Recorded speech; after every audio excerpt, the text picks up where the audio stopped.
జీవమును శరీరము మన ప్రభువైన యేసుక్రీస్తు రాకడ యందు ఎలా ఉండాలనుకుంటున్నాడు? నిందారహితముగాను సంపూర్ణముగాను ఉంటున్నట్లు మీరు కాపాడబడుదురు అని ప్రార్థన చేస్తూ ఉన్నారు.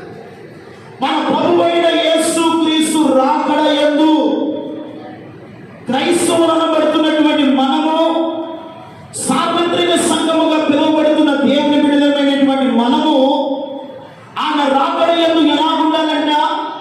నిందారహితముగాను సంపూర్ణముగాను కాపాడబడు నిమిత్తము ఆయన అందరి నిమిత్తము దేవుని సన్నిధిలో ప్రార్థన చేస్తూ ఉన్నాడు. అందుకనే మీ ఆత్మయు జీవమును శరీరము.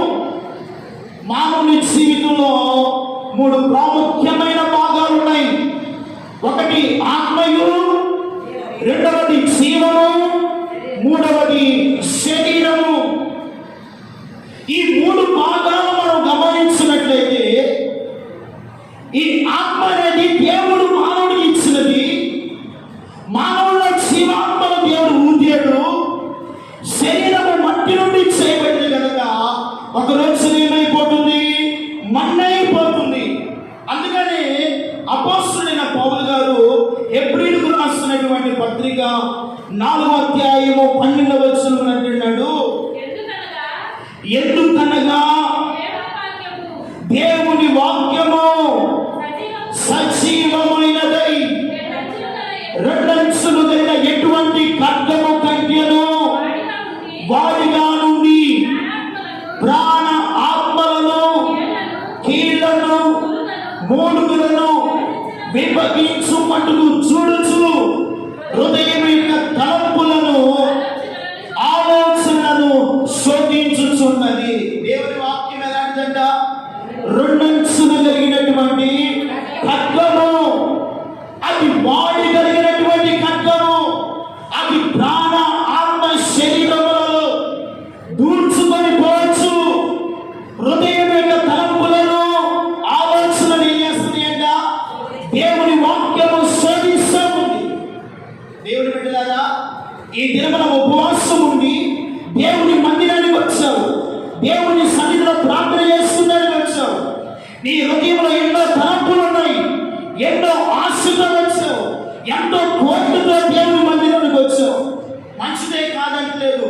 దేవుని యొక్క వాక్యం అంటుంది, ప్రభువు రాకడ యందు నీ విశ్వాసము, నీ నిరీక్షణ, నీ భక్తి సంపూర్ణము చేయబడి పరిశుద్ధపరచబడి క్రీస్తు రాకడ దినము వరకు ఆయన సన్నిధిలో నిందారహితులుగా ఉన్నప్పుడు దేవునికి సంపూర్ణమైనటువంటి ఆశీర్వాదం, ఒక సంపూర్ణమైనటువంటి మేలును ఎక్కడో అనుభవించడము కాదు, నిశ్చయముగా దైవ సన్నిధిలో మేలు అనుభవించుదురుగాక, సమాధానం అనుభవించుదురుగాక. మీ ఉన్నతమైనటువంటి ఆశీర్వాదము ఆయన సముఖంలోనే ఉంది. కనుక ఆ సమాధానకర్తకు దేవుడంట మనల్ని పిలిచి మనల్ని ఏం చేస్తాడంట? సంపూర్ణముగాను పరిశుద్ధపరిచాడు. దేవుని బిడ్డలారా, ప్రభు రాకడ దినాల్లో విశ్వాస జీవితంలో, మన ఆత్మీయ జీవితంలో, మన భక్తి జీవితంలో, మన ప్రార్థన జీవితము ఎలా ఉంది? ఈ రోజున మనం గమనించినట్లయితే ఒక్క మాట మనం చూడగలిగితే పరిశుద్ధ గ్రంథమైన బైబిల్లో నుండి ఈ రోజున ఆత్మీయ జీవితంలో చాలా మంది ఎలా ఉన్నారు అంటే తొట్టిలు పడిపోతూ ఉన్నారు. ప్రార్థన జీవితంలో తొట్టిలు పోతున్నారు. యోధా పత్రిక 1వ అధ్యాయం 24వ వచనాన్ని మనం చూస్తే, తొట్టిల్లకుండా మిమ్మలను కాపాడుటకును తన మహిమ ఎదుట ఆనందముతో మిమ్మలను నిలబెట్టుకొనుటకును నిర్దోషులుగాను నిలబెట్టుటకు శక్తిగల మన రక్షకుడైన అద్వితీయ దేవునికి మన ప్రభువైన యేసుక్రీస్తు ద్వారా మహిమయు మహత్యమును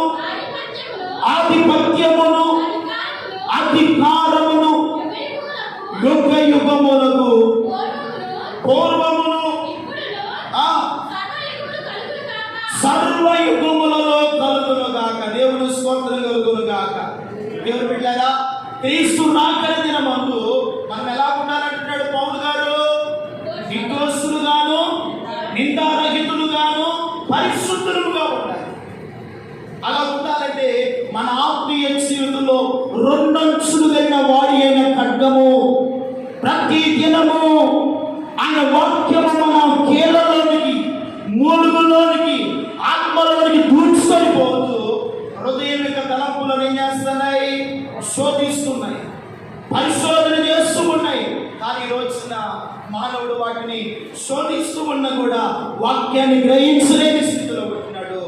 ఇదిగో ప్రార్థనాత్మ జీవిత నడిపించబడలేని స్థితిలో ఉంటున్నాడు.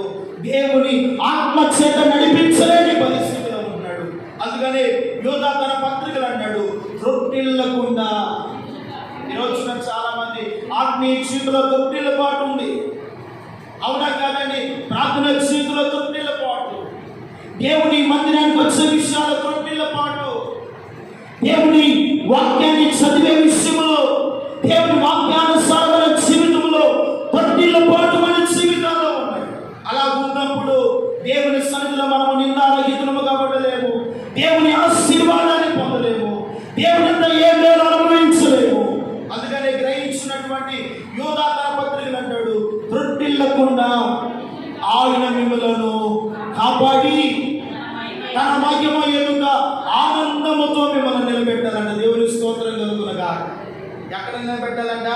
దేవుని మహిమ ఎదుట ఆయన మనలను ఆనందముతో నిలబెట్టాలి. దేవుని స్తోత్రం కలుగునగా. దేవుని బిడ్డలారా, ఈ రోజున మీ ఆత్మీయత ఎలాగుందో ఆలోచించు. నీ ప్రార్థన జీవితం ఎలాగుందో ఆలోచించు. నీ విశ్వాస జీవితం ఎలాగుందో ఆలోచించు. నీ భక్తి జీవితం ఎలాగుందో ఆలోచించు.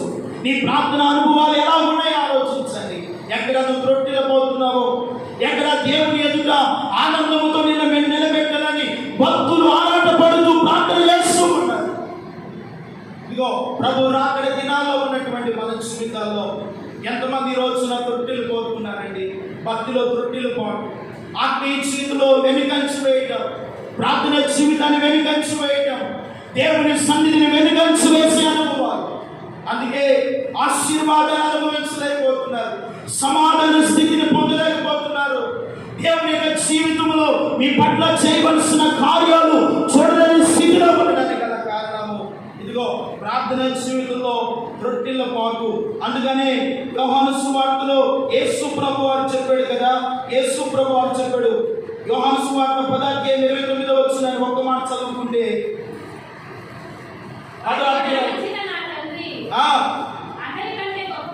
అందరికంటే గొప్పవాడు కనుక నా తండ్రి చేతిలో నుండి ఎవడునూ మిమ్మలను అపహరింపలేడు. చూడండి, మనం ఎవరి చేతిలో ఉన్నవారు? తండ్రి చేతిలో ఉన్నవారు. తండ్రి చేతిలో ఉన్నంత కాలము క్షేమము. అంతే కదండి? తండ్రి చేతిలో ఉంటే ఎలా ఉంటుంది? భద్రత ఉంటుంది, క్షేమం ఉంటుంది, నెమ్మది ఉంటుంది. ఏ ఆపద వచ్చినా తండ్రి ఏం చేస్తాడు? తన కౌగిలిలో మనలను దాచుకొని ఉంటాడు. ఆపద దినమందు, శ్రమ దినమందు, ఉపద్రవ దినమందు ఆయన ఏం చేస్తాడయ్యా అంటే ఆయన చేతులతో మనలను కాపాడుతాడు. దేవుని స్తోత్రం కలుగును గాక. ఎవడును మిమ్మలను అపహరింపలేడు. ఈ రోజున క్రైస్తవులు ఆయన చేతిలో ఉండకుండా ఎవరి చేతిలో ఉంటున్నారు? అపవాది చేతిలో ఉంటున్నారు. ఈ రోజున అపవాది చేతిలో ఉండడాన్ని బట్టి ప్రార్థన జీవితంలో తొట్టిలో పాటు, విశ్వాస జీవితంలో వెనుకంచ, దేవుని మందిరం అంటే నిర్లక్ష్యము. ఎవరి చేతిలో ఉంటున్నారు? అపవాది చేతిలో, సాతాను చేతిలో బంధించబడిన స్థితిలో ఉంటున్నారు. అందుకనే ఈ రోజున దైవ సన్నిధానికి వచ్చిన దేవుడు వింటారా? మీ ప్రార్థన దేవుడు వింటాడండి. మీకు కావలసిన అవసరాలు ప్రభు తీరుస్తాడు. No doubt. దేవుడి మీద మీరు ఆధారపడండి, విశ్వాసం ఉంచండి, ప్రార్థన చేయండి. తండ్రి చేతికి మిమ్మల్ని మీరు అప్పగించుకోండి. దేవుని స్తోత్రం కలుగును గాక. తండ్రి చేతికి అప్పగించుకుంటే ఎవడునో తండ్రి చేతిలో నుండి అపహరింపలేడు. దేవునికి మహిమ కలుగును గాక. చేతిలో ఉంటే ఏ సాతానుడు మనల్ని ఏం చేయలేడు, అపహరింపలేడు, వాడు మనలను దోచుకోలేడు. ఎందుకంటే మన దేవుని హస్తాలు మనకు తోడై ఉన్నాయి. దేవుని స్తోత్రం కలుగునుగాక. అందుకనే ఈ రోజున చాలా మంది క్రైస్తవ సంఘాలు చూసిన ప్రియమైన వాళ్ళ అపహరించే సేవకులు చాలా మంది ఎక్కువైపోయారండి. సంఘాల్లో ఉన్నటువంటి విశ్వాసులను ఇదిగో దోచుకొని వెళ్తున్నట్లుగా, అపహరిస్తూ ఉన్నట్లుగా ఈ రోజున కడవరి దినాల్లో ఇదిగో ఎటువంటి పరిస్థితులు మనం ఎదుర్కొంటున్నామో, రాజ్యం మీదకి రాజ్యాలు, యుద్ధాలు, అనేకమైన పరిస్థితులు ఇదిగో సాధ్యముని చేతుల నుండి దుష్టుడు అపహరించే పరిస్థితులు రాబోతున్నాయి. అయితే వీటి నుండి మనం తప్పించబడాలి అంటే మనము దేవుని చేతికి అప్పగించుకుందాము గాక, దేవుని చేతిలో మనము భద్రపరచబడుదుము గాక. దేవుని చేతిలో నీవు నీ బిడ్డలుంటే సురక్షితమైన కాపుదల కలుగును గాక. దేవుని చేతిలో మనం ఉండాలి. ఒకవేళ సాతాను చేతికి మనం చిక్కబడితే ప్రియమైన వాళ్ళరా, వాడి చేతులను అపహరిస్తే వాడి చేతులను విడిపించుకోవాలంటే చాలా కష్టం. అందుకని ఈ రోజున మనం ఎవరి చేతులు అప్పగించబడాలంటే తండ్రి చేతికి మనం ఏం చేయాలంట, అప్పగించుకోవాలి. దేవుని స్తోత్రం కలుగును గాక. అందుకని సమాధానకర్తకు దేవుడు అంట, వాడి చేతులను మనం విడిపించబడాలి, వాడి చేతులను మనం తప్పించబడాలంటే ఆయన మనకు తోడై ఉండాలి. దేవుని స్తోత్రం కలుగును గాక. రోమపత్రిక 15:33 త్వరగా చెప్పుకొని నా ఈ సమయాన్ని ముగిస్తున్నాను. రోమపత్రిక 15:33 సమాధానకర్తయగు దేవుడు మీ అందరికీ తోడయుండును గాక. ఎవరికైనా మన దేవుడు సమాధానకర్తగు దేవుడు మీ అందరికీ తోడయుండును గాక. ఇదిగో దేవుడు మనకు తోడై ఉండాలి. దేవుడు కానీ తోడై ఉంటే ఇదిగో తండ్రి చేతిలో నుండి ఎవడును మనలను అపహరింపలేడు. ఆయన ఎదుట మనం ఎలా ఉండాలి అంటే నిందారహితులముగాను, పరిశుద్ధులముగాను, నిర్దోషులుగా ఉండాలంటే ఇదిగో సమాధానకర్తయు దేవుడు మీ అందరికీ ఇదిగో సమాధానకర్తకు దేవుడు మన కుటుంబాలకు తోడయుండును గాక, మీ బిడ్డలకు తోడయుండును గాక, మీ పరిస్థితులలో దేవుడు తోడయుండును గాక. ఆయన తోడుగా ఉండాలండి. ప్రభు తోడుగా ఉంటే ఆపత్దినమందు దేవుడు కాపాడుతాడు. దేవుని స్తోత్రం కలుగును గాక. శ్రమ దినమందు ఆయన నిన్ను తప్పిస్తాడు, ఉగ్రత దినమందు ఆయన నిన్ను దాడుస్తాడు. ఇదిగో బలహీనత దినమందు ఆయన నిన్ను బాగు చేసే దేవుడు. అందుకని సమాధానకర్తకు దేవుడు ఎలా ఉండాలంటే మనలకు తోడై ఉండాలి. అందుకని పేతురు కూడా అంటున్నాడు ఒక మాట. పేతురు రాస్తున్న మొదటి పత్రిక 5:10 మనం చూస్తే, తన నిత్యమైన మహిమకు క్రీస్తునందు మిమ్మల్ని పిలిచిన సర్వ కృపానియగు దేవుడు కొంచెము కాలం మీరు శ్రమ పడిన పిండుమన్న తానే మిమ్మల్ని పూర్ణుడుగా చేసి స్థిరపరిచి మిమ్మల్ని ఏం చేస్తాడంట, బలపరుచును. దేవునికి స్తోత్రం కలుగును గాక. ఎవరంటైనా సర్వ కృపానియగు దేవుడు కొంచెము కాలము మీరు శ్రమ పడిన పిమ్మట తానే మిమ్మల్ని పూర్ణుడుగా చేస్తారు. ఎలా చేస్తారు? పూర్ణుడు అంటే ఆత్మలో పరిపూర్ణంగా మీరు ఎదగాలి. దేవుని స్తోత్రం కలుగును గాక. పరిపూర్ణమైన బలమును ఆ దేవుడు మీకు అనుగ్రహించును గాక. పరిపూర్ణమైన శక్తితో దేవుడు మిమ్మల్ని నింపును గాక. కొంచెము కాలము శ్రమ వచ్చినప్పుడు బాధపడవద్దు, దిగులు పడవద్దు. ఇదిగో నిన్ను పూర్ణుడుగా చేస్తాడు. ఎలాగంట? ఆత్మ పూర్ణురాలుగా చేస్తాడు. ఆత్మ పూర్ణుడుగా చేసి నిన్ను బలపరిచి నీ ఆత్మీయతలో దేవుడు నిన్ను స్థిరపరిచి కాపాడును గాక. ఏం చేస్తాడు? స్థిరపరిచి ఆయన కాపాడుటకు ఆయన శక్తివంతుడైన దేవుడు. అందుకనేనంట సమాధానకర్తకు దేవుడు అంట ఇదిగో అపవాదిని వాడి క్రియలను ఆయన ఎక్కడ తీసుకొని వచ్చాడంటే మన కాళ్ళ కింద తీసుకొని వచ్చాడు. దేవుని స్తోత్రం కలుగును గాక. 16వ అధ్యాయం రోమపత్రిక 16వ అధ్యాయం 20వ వచనాన్ని మనం చూస్తే, సమాధానకర్తయగు దేవుడే సాధారణ తలను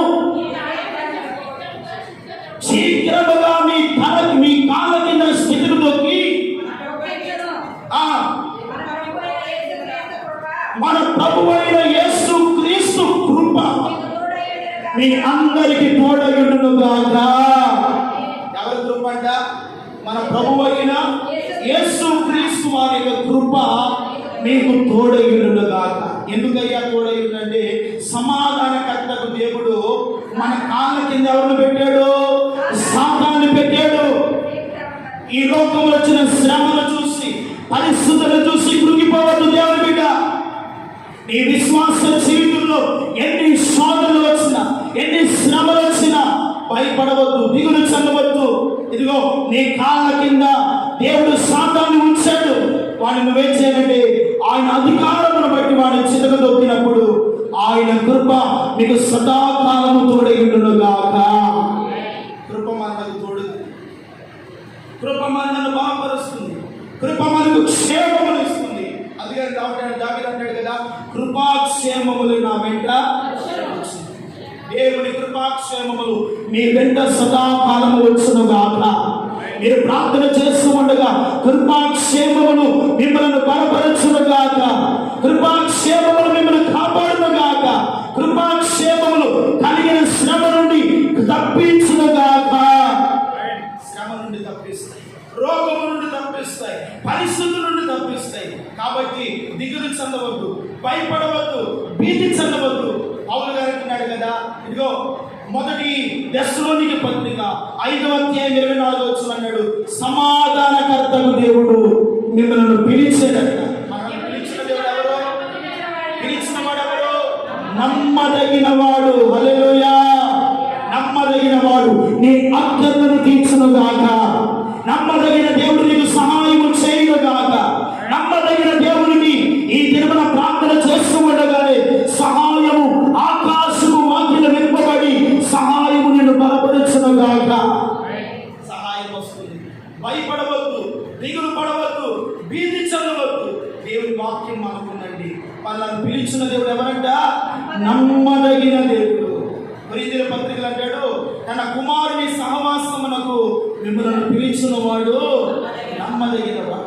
ఆయన సహవాసానికి పిలిచాడు, ఆయన సన్నిధిలో మోకరించే భాగ్యం ఇచ్చాడు, తండ్రి అని పిలిచే భాగ్యం ఇచ్చాడు, ప్రతి సమస్యను ఆయన చెప్పుకునే భాగ్యం ఇచ్చాడు. ఇదిగో నీ సమస్య ఏదైనా, నీ పరిస్థితులు ఎటువంటివైనా, నువ్వు అనుభవిస్తున్న స్థితిగతులు ఎటువంటివైనా ఈ దినమున దేవుని సన్నిధిలో విశ్వసించు, ప్రార్థన చేయి. తప్పక నా దేవుడు సమాధానకర్తకు దేవుడు మిమ్మల్ని తోడయుండి ఆయన మహిమ ఎదుట ఆనందముతో దేవుడు మనందరినీ నిలబెట్టి తప్పక దేవుడు మీరు సహాయము చేయును గాక. ఈ అవసరతలన్నీ దేవుడు తీర్చును గాక. ఈ ఉపవాస దినమున నువ్వు ప్రార్థన చేస్తూ ఉండగా ఇదిగో నిశ్చయముగా నీ ప్రార్థన దేవుని ఎదుగు చేరును గాక. దేవుడు సహాయం చేస్తాడు, నిన్ను బలపరుస్తాడు, నిన్ను ఆదుకుంటాడు, నిన్ను ధైర్యపరుస్తాడు. ఎక్కడ దిగులు పడవద్దు దేవుడు బిడ్డారా. ఈ లోకంలో ఎన్ని శ్రమలు వచ్చినా, ఎన్ని బాధలు వచ్చినా మన నిరీక్షణకు, మన విశ్వాసానికి కరెక్ట్ అయిన ఆయన వైపు చూస్తూ ప్రార్థన చేయండి. తప్పక ఈ మధ్యాహ్న సమయంలో ఈ ప్రార్థనకు దేవుడు తగిన జవాబు, తగిన ప్రతిఫలము, తగిన సహాయం ఇచ్చి మిమ్మల్ని బలపరిచి, ధైర్యపరిచి తన మహిమ ఎదుట ఆనందముతో దేవుడు మనందరినీ నిలబెట్టి కాపాడునుగాక. అట్టి కృప పరిశుద్ధాత్మ దేవుడు మనకు దయచేయునుగాక. తలవంచండి, ప్రార్థించండి. తలవంచండి, ప్రార్థన చేసుకున్నాం. దైవ సన్నిధిలో ఒక చిన్న ప్రార్థన చేసుకున్నాం. దేవుడు పెట్టారు. ఇదిగో ఎంతకాలము కృంగిపోయినవా, భయముతో ఉన్నవా, దిగులుతో ఉన్నవా? పౌలుగానంటున్నాడు, సమాధానకర్తకు దేవుడు మిమ్మల్ని పిలిచిన వాడు నమ్మదగిన వాడు. పిలిచి నిన్ను పరిశుద్ధపరిచాడు. తన మహిమ ఎదుట నిరపరాధులుగా, నిర్దోషులుగా నిలబెట్టుడు కోరితే ఇదిగో ఆయన మన కొరకు సమస్తము నడిపించిన దేవుడు. అంతకంటే ముఖ్యముగా నీ అవసరత నా దేవుడు తీర్చలేడా? నీకు సహాయం చేయలేడా? కారణము ఇదిగో మన జీవితంలో ఒకటి తొట్టిల్లు బాటు మనలో కనబడుతుంది. ప్రార్థన జీవితంలో తొట్టిల్లు పడుతున్నావా? భక్తి జీవితంలో ఎక్కడ తొట్టిల్లు పడిపోతున్నావు? విశ్వాసంలో ఎక్కడ తొట్టిల్లు పడిపోతున్నావు? ప్రార్థన చేయని అనుభవాలు నీలో ఉంటే తొట్టిల్లు పాటు వస్తుందండి. తన మహిమ ఎదుట మిమ్మల్ని నిలబెట్టాలని పౌలు గారు దేవుని సన్నిధిలో ప్రార్థన చేస్తున్నట్లు ఇదిగో సార్వత్రిక సంఘముగా కడవరి దినాల్లో జీవిస్తున్నటువంటి నీవు నేను ఆయన ఎదుట అట్టి ఆనందముతో నిలబడాలని ప్రభు ఆశపడుతున్నాడండి. ప్రభు ఆకర్షిస్తూ ఉన్నాడండి. అటువంటి ఆత్మీయ నాకు ప్రభువా, ఇదిగో సమాధానకర్త దేవుడుగా నా కుటుంబానికి తోడుగా ఉండండి, నాకు తోడుగా ఉండండి, నా బిడ్డలకు తోడుగా ఉండండి, నా అవసరతలు తీర్చండి అయ్యా. అయ్యా నేను నీ చేతిలో ఉండాలి ప్రభువా, నీ చేతిలో నేనుంటే భద్రతగా ఉంటానయ్యా, కాపుదల కలిగి ఉంటానయ్యా. ఏ దుష్టుడు నన్ను అపహరింపలేడయ్యా నీ చేతుల నుండి. కనుకనే నీ చేతులకు నన్ను నేను అప్పగించుకున్నానయ్యా. నేను బిడ్డ దేవుని చేతులకు అప్పగించుకున్నాను. నీ పరిస్థితులు ఎటువంటివైనా దేవుని చేతులకు అప్పగించు, దేవుని చేతులకు సమర్పించు, దేవుని చేతులకు నీవు అప్పగించుకో. ఈ మధ్యాహ్న సమయంలో నీ ప్రార్థన వినడానికి దేవుడు రాబోతున్నాడు, నీ అవసరత తీర్చాలని దేవుడు రాబోతున్నాడు, నిన్ను బలపరచాలని ప్రభు ఇష్టపడుతుండగా ప్రార్థన చేస్తున్నావా?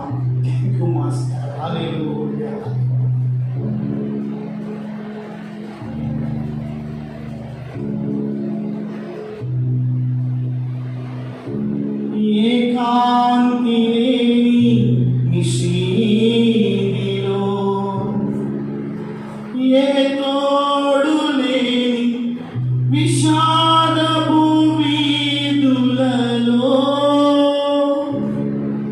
ఎన్నో అపాయపు అంచులలో నన్నాదుకున్న నా కన్న తండ్రివి. ఏకాంతి లేని నిశీదిలో ఏ తోడు లేని విషాదపు వీధులలో ఎన్నో అపాయపు అంచులలో నన్నాదుకున్న నా కన్న తండ్రివి. యేసయ్యా నన్ను అనాథగా విడువక నీ లాంఛనములతో నాకు పునాదులు వేసితివి.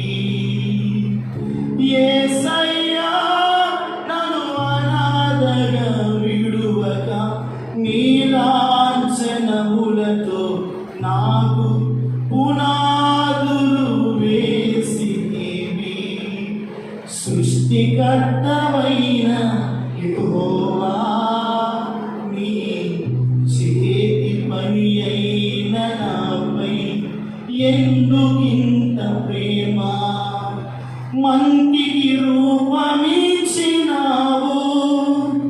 మహిమలో స్థానమిచ్చినావు.